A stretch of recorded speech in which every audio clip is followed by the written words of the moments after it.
ಇಲ್ಲಿ ಹೋರಾಟದಲ್ಲಿ ನಾವು ಭಾಗವಹಿಸಿದ್ವಿ. ಬಹಳ ಮುಖ್ಯವಾಗಿ ಏನೊಂದು ಕಾಂಗ್ರೆಸ್ ಸರ್ಕಾರ ಅಧಿಕಾರಕ್ಕೆ ಬಂದು 1 ವರ್ಷ ಆಗಿದೆ. ಸಾಮಾನ್ಯವಾಗಿ ಅಧಿಕಾರಕ್ಕೆ ಬಂದ ಮೊದಲೇ ಪ್ರಾರಂಭದ ದಿನಗಳಲ್ಲೇ ಏನೊಂದು ವಿಶ್ವನಗರ, ಅಂತಾರಾಷ್ಟ್ರೀಯ ನಗರ ಅಂತ ಹೆಸರುವಾಸಿಯಾಗಿರುವಂತಹ ಬೆಂಗಳೂರು ನಮ್ಮ ಇಡೀ ರಾಜ್ಯಕ್ಕೆ, ಇಡೀ ದೇಶಕ್ಕೆ ಒಂದು ಆಶಾಕಿರಣ, ಒಂದು ಭರವಸೆದಾಯಕವಾಗಿರುವಂತಹ ಆವಿಷ್ಕಾರ, ತಂತ್ರಜ್ಞಾನ, ಇಡೀ ಭಾರತಕ್ಕೆ ಗೌರವ ತರುವಂತ ಏನಾರು ಒಂದು ನಗರ ಇದೆ, ಅದು ಬೆಂಗಳೂರು ನಗರ ಅಂತ ಈ ಸಂದರ್ಭದಲ್ಲಿ ಹೇಳಕ್ ಇಷ್ಟಪಡ್ತೀನಿ. ಇಂಥ ಬೆಂಗಳೂರು ನಗರವನ್ನ ಸದೃಢವಾಗಿರುವಂತಹ ಕಾಮಧೇನು ಇಡೀ ಕರ್ನಾಟಕಕ್ಕೆ ಏನಾರು ಇವತ್ತು ಆಶಾದಾಯಕವಾಗಿ, ಒಂದು ಭರವಸೆದಾಯಕವಾಗಿ ಇವತ್ತೇನಾರ ಗ್ಯಾರಂಟಿ ಯೋಜನೆಗೆ ಏನಾರು ಹಣ ಸಿಕ್ತಿದೆ ಅಂದ್ರೆ ಅದು ನಮ್ಮ ಬೆಂಗಳೂರಿಂದ. ಇಂಥ ಬೆಂಗಳೂರನ್ನೇ ಕಡೆಗಣಿಸಿರುವಂತ ಈ ಕಾಂಗ್ರೆಸ್ ಸರ್ಕಾರಕ್ಕೆ ಏನಾರ ಜವಾಬ್ದಾರಿ ಇದೆಯಾ? ಏನಾರ ಪ್ರಜ್ಞೆ ಇದೆಯಾ?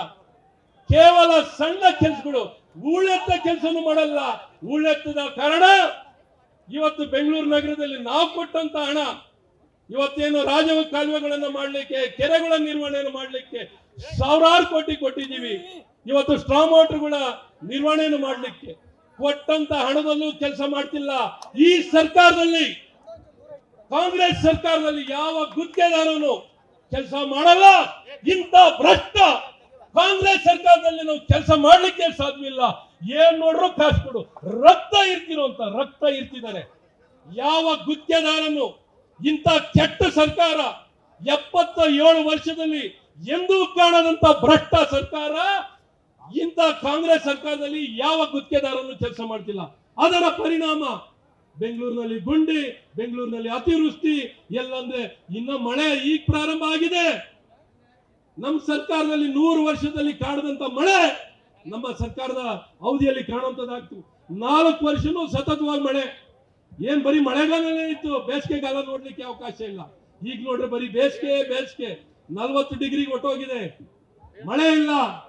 ಇಂಥ ಒಂದು ಪರಿಸ್ಥಿತಿಯಲ್ಲಿ ಸುಮಾರಾಗಿ ಮಳೆ ಬಂದಾಗ್ಲೇನೆ ಇಂಥ ಪರಿಸ್ಥಿತಿಯಲ್ಲಿ ಇಟ್ಟಿದ್ದಾರೆ. ಎಲ್ಲಿ ನೋಡ್ರಿ ಕಸ ನಿರ್ವಹಣೆನಲ್ಲೂ ವಿಫಲವಾಗಿದ್ದಾರೆ.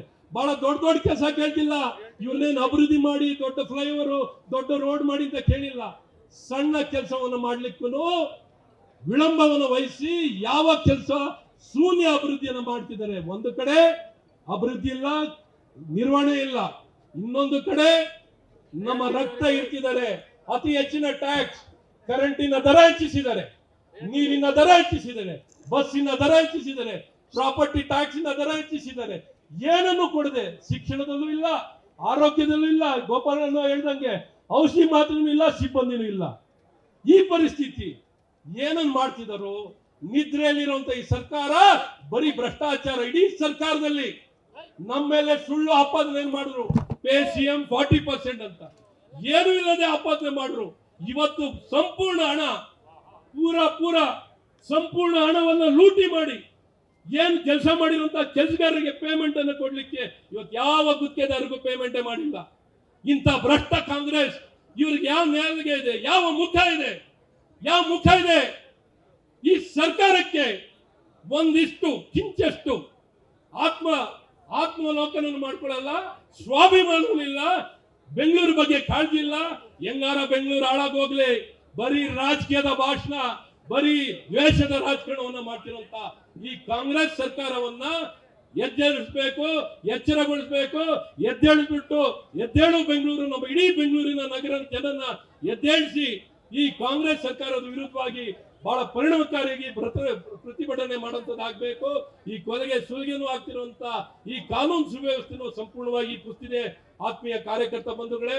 ಹಾಗಾಗಿ ಇವತ್ತಿನ ಹೋರಾಟ ಇನ್ನ ದೊಡ್ಡ ಮಟ್ಟದಲ್ಲಿ ಬೆಳೆದು ಎಲ್ಲಾ ಭಾಗದಲ್ಲೂ, ಎಲ್ಲಾ ರಸ್ತೆಗಳಲ್ಲೂ ಸರ್ಕಾರಕ್ಕೆ ಕನ್ನಡಿ ಹಿಡಿಬೇಕು, ಸರ್ಕಾರದ ಗಮನ ಸೆಳೆಯಬೇಕು. ಎಲ್ಲಾ ಕಡೆ ಹೇಗೆ ಗುಂಡಿಗಳಿದಾವೆ, ಹೇಗೆ ಕಸ ಬಿದ್ದಿದೆ, ಹೇಗೆ ಬೀದಿ ದೀಪ ಇಲ್ಲ, ಏನ್ ಫುಟ್ಪಾತ್ಗಳನ್ನ ಸಂಪೂರ್ಣವಾಗಿ ಅಕ್ರಮ ಆಗ್ಬಿಟ್ಟಿದೆ, ಮತ್ತು ಯಾವ ರೀತಿ ಪೊಲೀಸ್ ಅವರು ಸುಲಿಗೆಯನ್ನು ಮಾಡ್ತಿದ್ದಾರೆ, ಇವನ್ನೆಲ್ಲವನ್ನು ಬಿಂಬಿಸುವಂತ ಕೆಲಸ ನಮ್ಮೆಲ್ಲ ಕಾರ್ಯಕರ್ತರುಗಳು ಬಂದು ಮಾಡಿ ಅಂತ ಈ ಸಂದರ್ಭದಲ್ಲಿ ತಮ್ಮನ್ನ ಸವಿನಯವಾಗಿ ಪ್ರಾರ್ಥನೆಯನ್ನ ಮಾಡ್ತಾ, ಹಾಗೆ ಮುಖ್ಯಮಂತ್ರಿಗಳು, ಉಪಮುಖ್ಯಮಂತ್ರಿಗಳ ಗುದ್ದಾಟ. ಮುಖ್ಯಮಂತ್ರಿಗಳಿಗೆ ಬೆಂಗಳೂರಿಗೆ ದುಡ್ಡು ಕೊಟ್ರೆ ಎಲ್ಲೊಂದ್ ಕಡೆ ಉಪಮುಖ್ಯಮಂತ್ರಿಗಳು ಬಲಿಷ್ಠರಾಗ್ತಾರೆ, ಅವ್ರು ಬೆಂಗಳೂರಿನಲ್ಲಿ ಕೆಲಸ ಮಾಡ್ತಾರೆ, ಹಾಗಾಗಿ ದುಡ್ಡು ಕೊಡಬಾರ್ದು, ಈ ಒಂದು ಪರಿಸ್ಥಿತಿ ನಿರ್ಮಾಣ ಮಾಡಬೇಕು. ಬೆಂಗಳೂರು ಜನ ಇವರಿಬ್ಬರು ಜಗಳದಲ್ಲಿ, ಮುಖ್ಯಮಂತ್ರಿ ಮತ್ತು ಉಪಮುಖ್ಯಮಂತ್ರಿಗಳ ಜಗಳದಲ್ಲಿ ಬೆಂಗಳೂರನ್ನ ಕಡೆಗಣಿಸಿದರೆ, ಬೆಂಗಳೂರು ಇವತ್ತು ಕೂಸು ಬಡವಾಗಿ, ತಂದೆ ತಾಯರ ಜಗಳದಲ್ಲಿ ಕೂಸು ಬಡವಾಯ್ತು ಅನ್ನುವಂತ ರೀತಿಯಲ್ಲಿ ಇವತ್ತು ಬಡ್ಜೆಟ್ ಅಲ್ಲಿ ಏನು ಹಣವನ್ನ ಕೊಡದಂತ ಸರ್ಕಾರ ಏನಾರಿದೆ ಇದು ಇಂದಿನ ಕಾಂಗ್ರೆಸ್ ಸರ್ಕಾರ. ಆತ್ಮೀಯ ಕಾರ್ಯಕರ್ತ ಬಂಧುಗಳೇ, ಹಾಗಾಗಿ ಇವತ್ತು ಬೆಂಗಳೂರಿನ ಜನ ನಾವು ಎಚ್ಚೆತ್ತುಕೊಳ್ಬೇಕು. ಬಡ ಜನರಿಗೆ ಮನೆನೂ ಕೊಡ್ತಿಲ್ಲ, ಆರೋಗ್ಯ ಸೇವೆ ಇಲ್ಲ, ಸಾರಿಗೆ ವ್ಯವಸ್ಥೆ ಕೊಡ್ತಿಲ್ಲ. ಬೆಂಗಳೂರಿನಲ್ಲಿ ಸಾರಿಗೆ ವ್ಯವಸ್ಥೆಗೂ ಕೊರತೆ ಆಗಿದೆ, ಇವತ್ತು ಶಿಕ್ಷಣದಲ್ಲೂ ಕೊರತೆ ಆಗಿದೆ, ಎಲ್ಲಾ ಕ್ಷೇತ್ರದಲ್ಲೂ ವಿಫಲರಾಗಿದ್ದಾರೆ, ಕಾನೂನು ಸುವ್ಯವಸ್ಥೆಯಲ್ಲೂ ಸಂಪೂರ್ಣ ವಿಫಲರಾಗಿದ್ದಾರೆ. ಸಿದ್ದರಾಮಯ್ಯನವರೇ, ನಿಮ್ಗೇನಾದ್ರು ಕೋಪ ಇದ್ರೆ ಡಿ ಕೆ ಶಿವಕುಮಾರ್ ಮೇಲೆ ನೇರವಾಗಿ ತಿಳಿಸ್ಕೊಳ್ಳಿ. ಬೆಂಗಳೂರು ಜನಕ್ಕೆ ತೊಂದರೆ ಕೊಡಬೇಡಿ. ನೀವು ತೊಂದರೆ ಕೊಟ್ರೆ ನಿಮ್ಮನ್ನ ಸುಮ್ಮನೆ ಬಿಡಲ್ಲ, ನಿಮ್ಮನ್ನ ಖಂಡಿತ ನಿಮ್ಮ ವಿರುದ್ಧವಾಗಿ ಪ್ರತಿಭಟನೆಯನ್ನ ತೀವ್ರಗೊಳಿಸ್ತೀವಿ ಅಂತ ಈ ಸಂದರ್ಭದಲ್ಲಿ ಹೇಳಿ, ಸದನದ ಒಳಗೂ ಇವತ್ತು ಸಂಪೂರ್ಣವಾಗಿ ಸರ್ಕಾರವನ್ನ ತರಾಟೆಗೆ ತಗೊಳ್ಳುವಂತ ಕೆಲಸವನ್ನ ನಾವು ಮಾಡ್ತೀವಿ ಅಂತ ಈ ಸಂದರ್ಭದಲ್ಲಿ ವಿಶ್ವಾಸನ ಕೊಟ್ಟು ತಮ್ಗೆಲ್ಲ ಶುಭವನ್ನು ಕೋರ್ತೀನಿ. ಹೋರಾಟಕ್ಕೆ ಜಯವಾಗಲಿ. ಭಾರತೀಯ ಜನತಾ ಪಾರ್ಟಿ ಕಿ, ದುಷ್ಟ ಕಾಂಗ್ರೆಸ್ ಸರ್ಕಾರಕ್ಕೆ, ಭ್ರಷ್ಟ ಕಾಂಗ್ರೆಸ್ ಸರ್ಕಾರಕ್ಕೆ, ಬೆಂಗಳೂರನ್ನು ಕಡೆಗಣಿಸಿದಂತ ಕಾಂಗ್ರೆಸ್ ಸರ್ಕಾರಕ್ಕೆ. ನ್ಯೂಸ್ ಫಸ್ಟ್, ನಿರ್ಭೀತಿಯಿಂದ ನಿಮ್ಮ ಪರವಾಗಿ.